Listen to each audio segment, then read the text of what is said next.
On February 28, 2026, the global economy wasn't, brought to its knees by a banking collapse or some housing crash. Right. It was something much more physical. Exactly. It basically ground to a halt because of a 21-mile stretch of water and just a handful of cargo ships. Yeah, which is incredible to think about. It really is.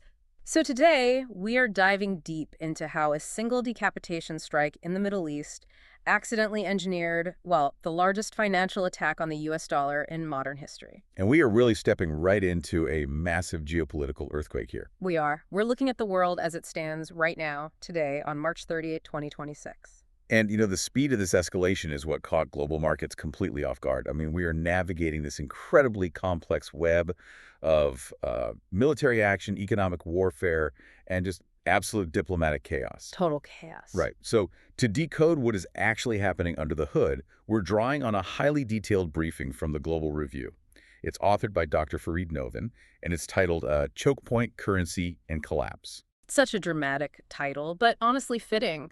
But before we get into the timeline of the actual conflict, we really need to talk about how this briefing was put together, because the methodology alone is just fascinating. Oh, absolutely. It doesn't just offer up, typical pundit opinions. It relies on something called Bayesian credibility weights. Yeah, and that's crucial because when you're in the middle of a global crisis, I mean, every single state actor is spinning their own narrative, right? They're trying to benefit themselves. Of course. So a Bayesian credibility weight is essentially this framework to cut through that fog of war. It's a subjective probability, expressed as a percentage, that assesses how likely a specific claim is to be true based on the hard evidence available at this exact moment. Okay, let's unpack this. Uh-huh. How do you actually calculate a percentage for, like, a rumor in a war zone? Right, it sounds complicated, but it integrates three core things. So first, you look at the historical track record of the source making the claim.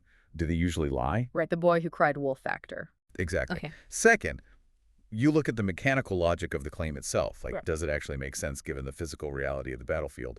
And third, whether independent experts and signals intelligence are, converging on that same conclusion. So it's basically a way to mathematically discipline our thinking so we aren't just reacting to every single headline. Exactly, which is so easy to do right now. Which we desperately need for a topic like this. And speaking of discipline, before we dive into the events of February 28th, I need to make something crystal clear to you, our listener. Yeah, this is important. Because our source material covers an ongoing, highly charged, and frankly devastating conflict involving the United States, Israel, and Iran, we are taking absolutely no political sides in this deep dive. None at all. Right. Our goal is strictly to impartially analyze the facts, the data, and the geopolitical concepts as they are presented in Dr. Novin's briefing. We are not endorsing any viewpoints here. We're just here to help you understand the mechanics of what the source is telling us. Yeah, the mechanics of this crisis are intricate enough without layering our own ideological biases over them. Totally. So let's get to the spark that ignited this whole powder keg. Operation Epic Fury. Right, February 28th. On February 28th, a joint U.S.-Israeli military strike targeted military installations, nuclear facilities, and senior Iranian leadership. And in those opening strikes, they killed Supreme Leader Ali Khamenei, along with a number of other senior figures. Which is a massive move. Massive. And conventional military thinking usually assumes that if you wipe out the leadership and display that kind of overwhelming aerial superiority, the adversary just folds. Right, they just give up. But Iran didn't do that. And they didn't try to match the U.S. and Israel jet for jet either. No, because they couldn't. I mean, their conventional military had already been severely degraded by prior operations dating back to 2023, and specifically a major air campaign in 2025. Right. So instead of fighting a traditional kinetic war against an overwhelmingly superior military machine, Iran pivoted entirely to asymmetric warfare. They changed the game entirely. They did. They went after the underlying architecture of global trade by effectively closing the Strait of Hormuz. And we really need to pause here and visualize the scale of what closing the Strait of Hormuz actually means. Because physically, it's just this narrow waterway, right? It's only about 21 miles wide at its narrowest point. It's tiny on a global scale. Exactly. And the actual shipping lanes inside it are just 2 miles wide in either direction. But the data from the briefing is just staggering. Before this conflict, about 130 massive ships a day passed through that choke point. A day. A day. And by mid-March, that number crashed to 6 or fewer. Wow. The International Energy Agency has officially called this the single largest oil supply shock in recorded history. And just to put a hard number on that shock for a second, we are talking about as many as 20 million barrels per day removed from accessible global supply. Wait, 20 million barrels every single day. Every single day, it's unprecedented. The price reaction must have been, well, violent and instantaneous. Oh, it was. Brent crude oil was sitting around $60 a barrel in January. In under 8 weeks, it peaked at $126 before settling into the $115 to $120 range. It literally doubled. Doubled. Think of the Strait of Hormuz less like a transit route and more like, I don't know, a master pressure valve in a massive planetary plumbing system. If you pinch that valve, the pressure doesn't just disappear. No, it has to go somewhere. It violently backs up into the supply chain, bursting pipes, meaning economies halfway around the world. That's a great analogy. Yeah. And the mechanism used to pinch that valve is, well, it's brilliant in a dark, tactical sense. How so? Well, Iran isn't necessarily dropping thousands of physical naval mines or engaging in these massive naval battles. They're using shore-based anti-ship cruise missiles, fast attack craft, and drone swarms to create this localized no-go zone. So they just threaten the ships. Right. And here's the crazy part. The physical enforcement of the blockade is actually done by Western insurance companies. Wait, insurance companies are enforcing a military blockade? Essentially, yes. The moment the threat level reaches a certain threshold, war risk insurance premiums skyrocket. They go so high that no commercial shipping conglomerate can afford to sail a tanker into the Gulf. Wow. So the mere threat of the weapons enforces the blockade without them having to fire a shot at every single ship. Exactly. Iran realized they didn't need to win a traditional war if they could just weaponize that insurance calculus. That is terrifyingly efficient.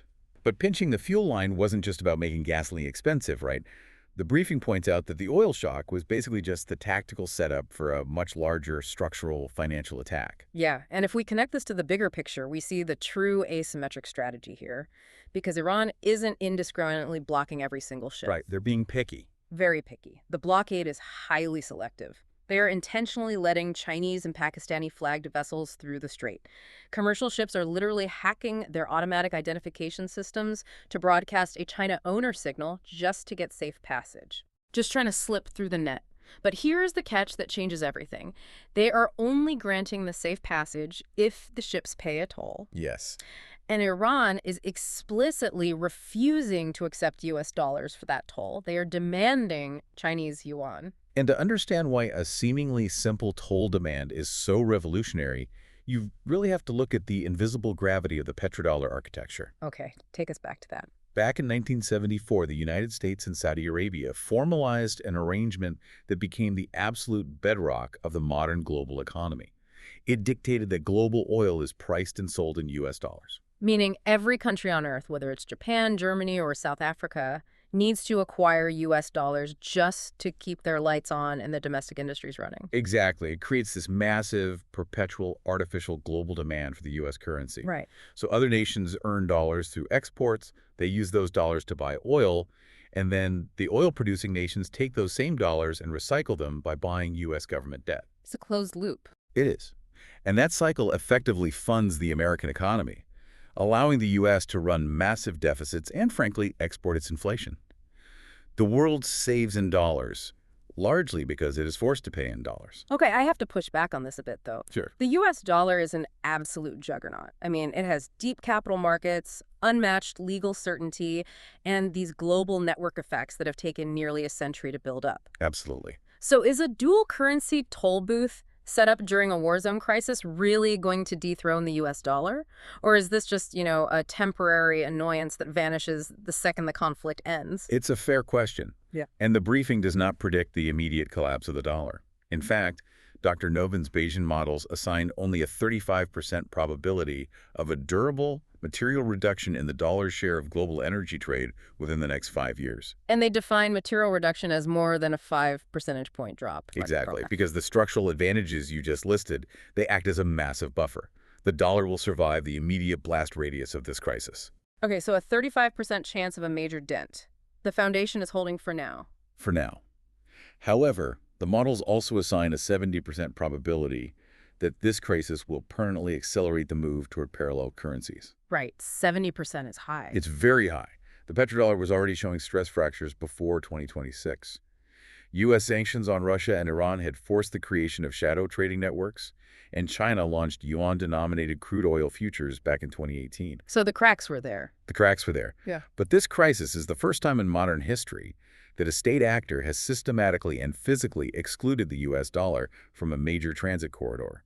It takes latent theoretical vulnerabilities and turns them into active bleeding pressure points. Wow. And all of this underlying panic about the foundational rules of global trade shifting brings us to the bizarre diplomatic theater we are seeing right now. Oh, the information war. Yes, the markets are terrified, but the politicians are desperately spinning a completely different narrative to the public. The information war running parallel to the kinetic war is totally chaotic.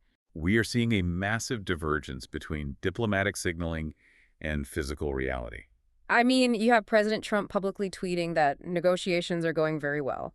He extended a deadline to April 6th, temporarily pausing infrastructure strikes, and even called the passage of those Pakistani ships a present from Tehran. Right, trying to spin it positively. Exactly. And Secretary of State Marco Rubio is out on the press circuit confirming concrete progress. Meanwhile, the Iranian government officially publicly denies that any formal negotiations are taking place at all. Well, the briefing does note that Pakistan is serving as a secret back channel. Officials in Islamabad have quietly confirmed meetings between their interior minister and the Iranian ambassador. Sure, back channels exist, but just think about the mechanical absurdity of this situation. How can anyone actually negotiate in good faith when the U.S. administration seems to be talking directly to the S&P 500 to stop a stock market panic, while Iran is completely, literally disconnected from the outside world? Yeah, we have to talk about the digital blackout. We do. Iran has maintained a near-total internet blackout for over 27 days now. Connectivity is hovering at approximately 1% of normal levels. 1%. Just 1%. It is the longest sustained internet blackout in modern state history.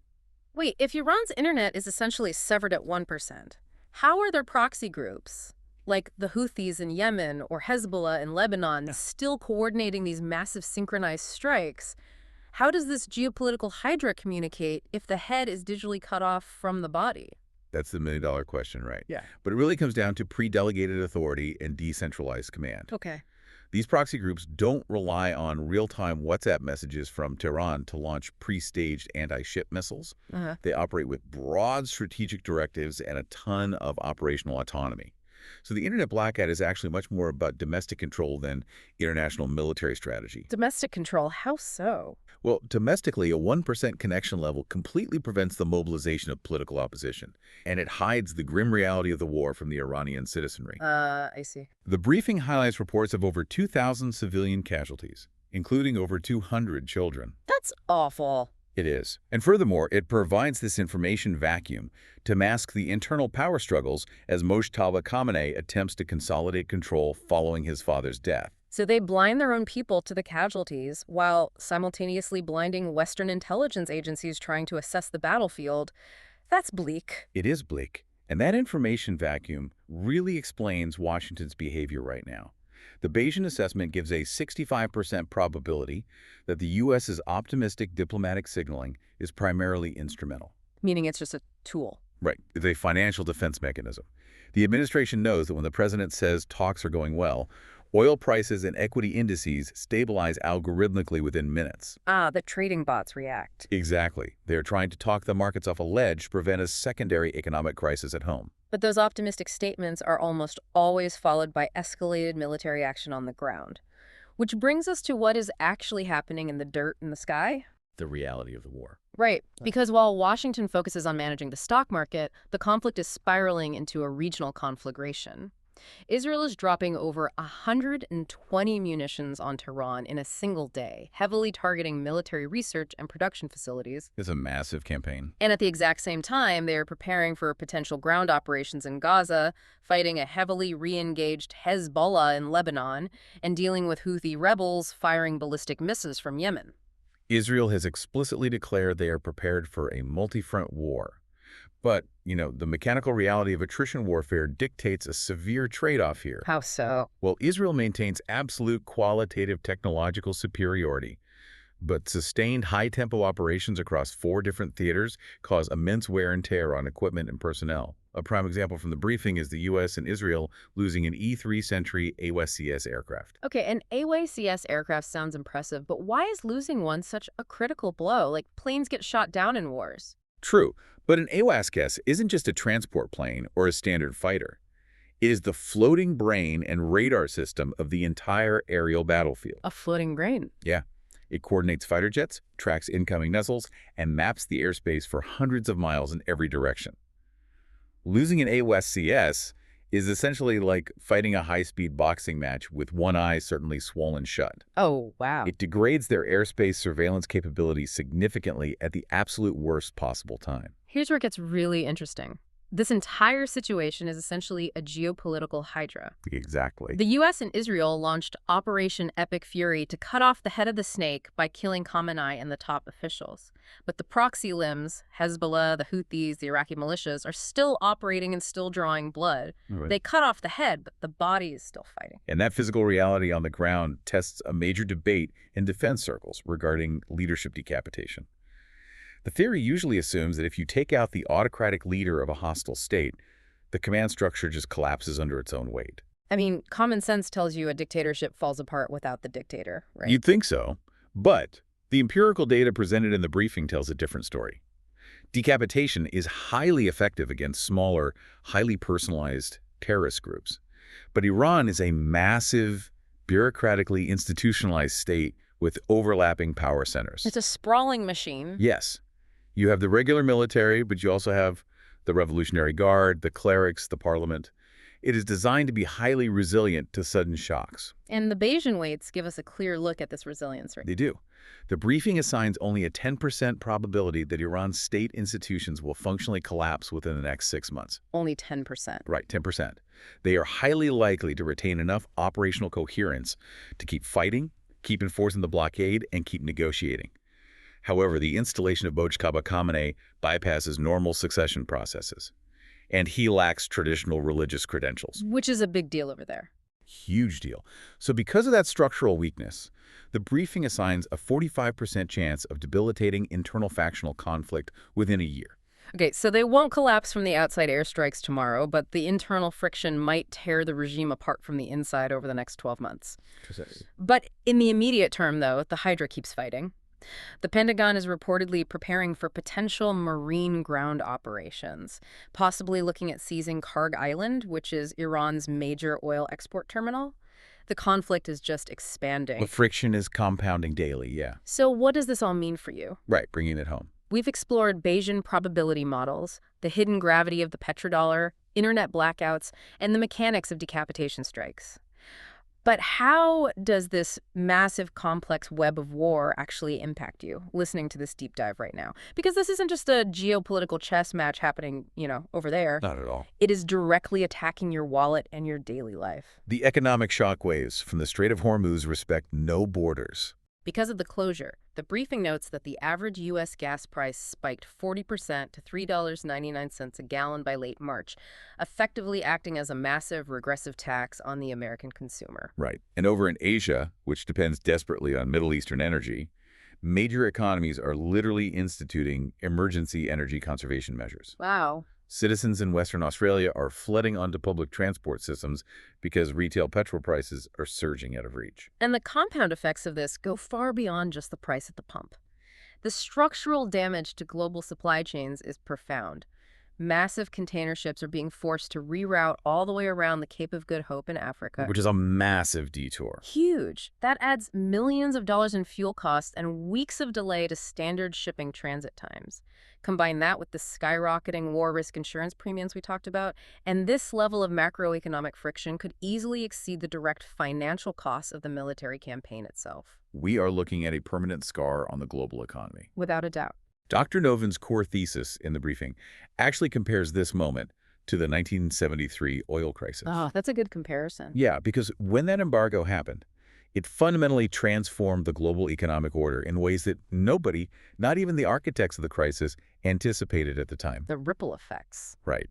The 2026 war represents a similar historical inflection point. It doesn't mean the U.S. dollar evaporates tomorrow or that Western alliances fragment overnight. But it does mean that the post-1973 global order, an order defined by the dominance of the U.S. dollar and universally secure energy choke points, has begun its measured, irreversible dissolution. The gears of that supposedly indestructible global machine are finally warping under the pressure. They really are. Which leaves us with a final thought for you to mull over as we wrap up. We started by looking at how a 21-mile stretch of water could bring global trade to its knees. Iran proved that you don't need the biggest army in the world to pinch the master pressure valve and cause systemic shock. But if the U.S. dollar slowly loses its monopoly as the undisputed mandatory currency of global energy, how will that rewrite the rules of global power? And more importantly, how will the loss of that invisible financial subsidy quietly change the standard of living for the average citizen over the next decade? It's a heavy question. It is a question we are all going to have to live through to answer. Thank you for joining us on this deep dive. Keep asking questions, keep looking for the hidden mechanics behind the headlines, and never stop questioning the world around you.